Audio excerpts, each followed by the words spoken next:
Ration card తీసుకొస్తానని చెప్పి చాలా సార్లు సార్ చెప్పి నాకు చాలా సార్లు ప్రతిసారి సార్ ఇంటికి పోయినప్పుడు ప్రతిసారి సార్ సెక్రటరీ ఆఫీస్కి పోయినప్పుడు నేను రేషన్ కార్డు గురించి అడిగేటోను. ఎందుకంటే ఆ బాధ నాకు తెలుసు. నేను ఇవాళ ఉత్తర ఎమ్మెల్యేగా గెలవలే, ఇవాళ జనాల బాధను చూసి గెలిచిన. మీరు ఓట్లు వేస్తే నేను ఎమ్మెల్యేగా గెలిచిన, మీ కార్యకర్తల కష్టపడితే ఎమ్మెల్యే గెలిచిన, అందరికి కష్టంతో ఇవాళ ఎమ్మెల్యే అయినా కనుక రేషన్ కార్డు ఇస్తే చాలా బాగుంటుందని నేను కలలు కన్నా. కానీ నిజంగా నా కళ దేవుడు విన్నాడు. ఇలా నిజమైంది. ఇలా నిజంగా రేషన్ కార్డు ఇలా మీ గరీబోకి చేరుతుంటే నిజంగా చాలా గుండె నిండా నాకు సంతోషం అనిపిస్తా ఉంది. 10 సంవత్సరాలు పోయిన టీఆర్ఎస్ గవర్నమెంట్ లో 10 సంవత్సరాలు రేషన్ కార్డు రాలే.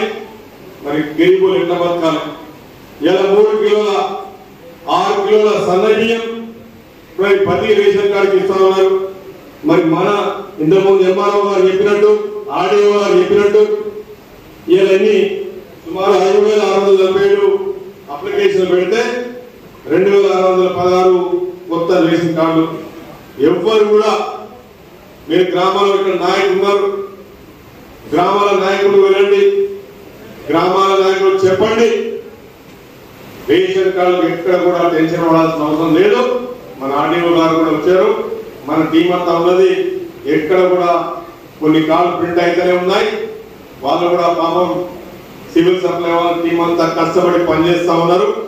కనుక ఎవ్వరు కూడా ఇంకా లాక్లు సిస్టమ్ లో నడుస్తా ఉన్నాయి, ప్రింట్ అవుతా ఉన్నాయి.